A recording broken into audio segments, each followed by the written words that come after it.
Senator from Kentucky. I rise today in opposition to secrecy. I rise today in support of auditing the Federal Reserve. I rise in opposition to the lack of accountability of the Federal Reserve, an institution that has for too long been shrouded in secrecy. The objective of the Federal Reserve Transparency Act is simple: to protect the interests of the average American by finding out where hundreds of billions of dollars worth are going.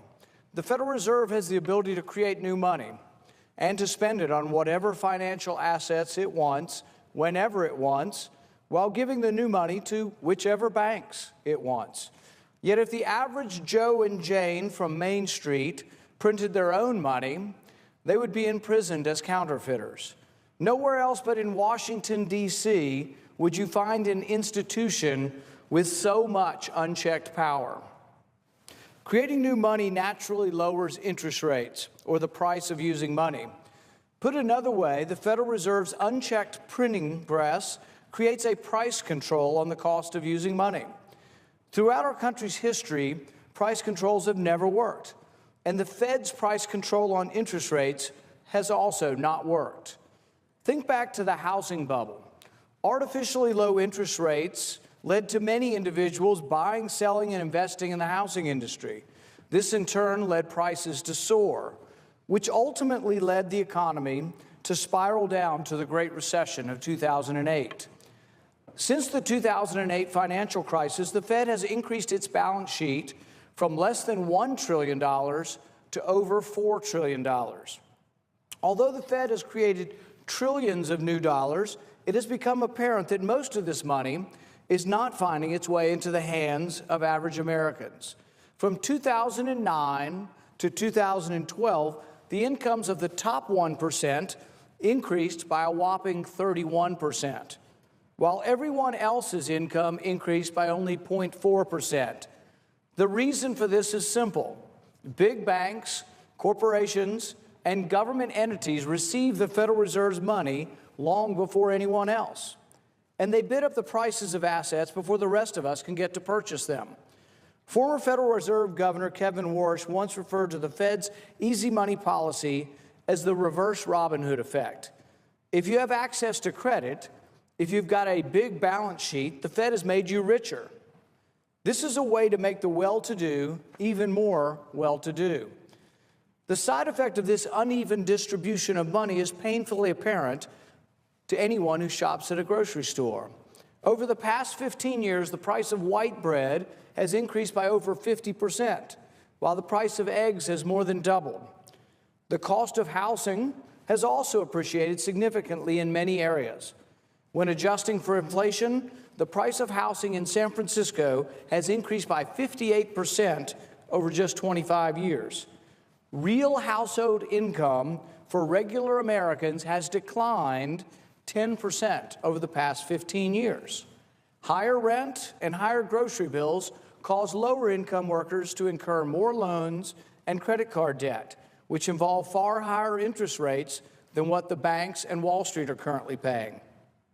These low-income workers do not get the luxury of receiving the Fed's newly created money first, nor do they have the luxury of receiving the near-zero interest rates that the wealthy do. As a result, one thing is for certain: the Fed's price control on interest rates acts as a hidden tax on the less well-to-do. The Fed also exacerbates income inequality by paying large commercial banks $12 billion in interest. This is a departure from nearly a century of practice.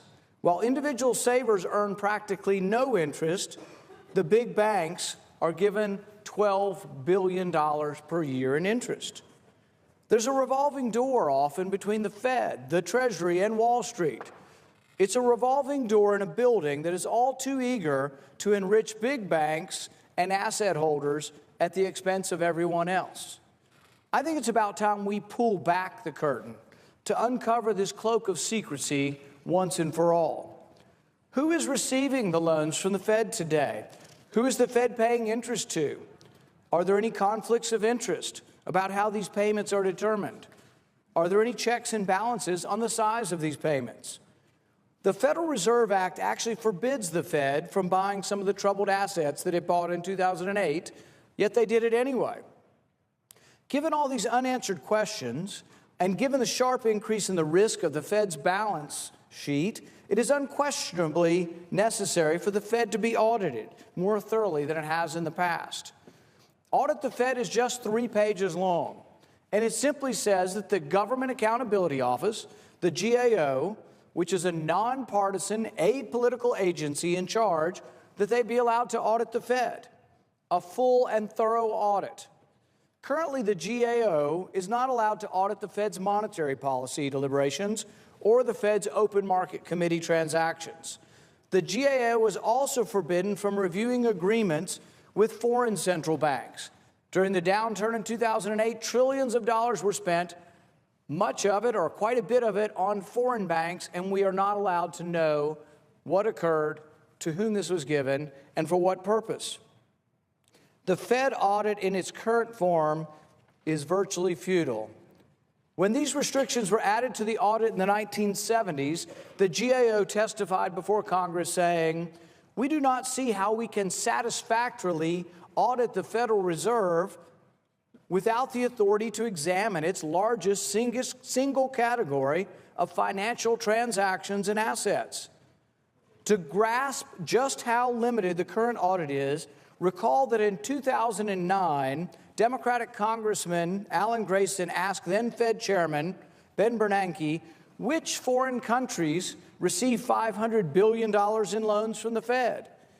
Bernanke was unwilling to name which countries or banks received the $500 billion worth of funds.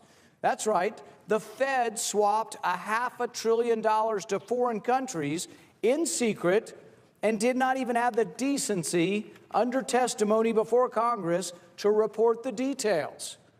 But it gets worse. Democratic Senator Bernie Sanders also asked Bernanke who received $2.2 trillion that the Fed lent out during the financial crisis. Again, Bernanke refused to give a direct answer.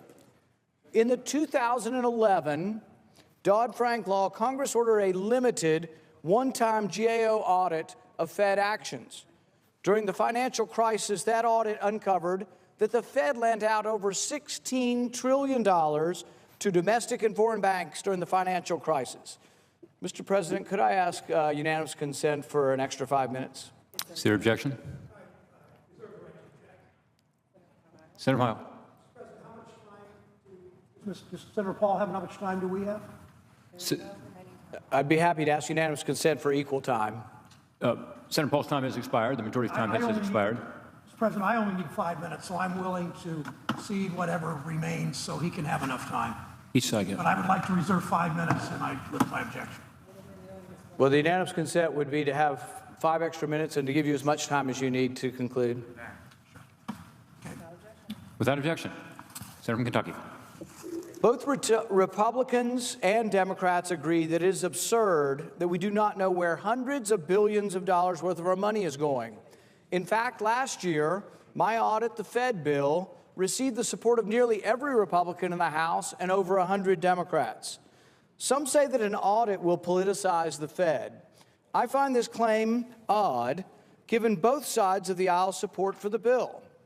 The GAO is nonpartisan, independent, works for Congress. It does not lean Republican or Democrat, and it is not interested in influencing policy. I can't seem to understand how a simple check by the GAO to ensure that there are no conflicts of interest will politicize anything. Instead of criticizing a standard audit, though, maybe the individuals who work at the Fed and within our central bank should begin curbing their own actions. Unlike the actions of current Fed officials, my bipartisan bill will not politicize anything. I simply want the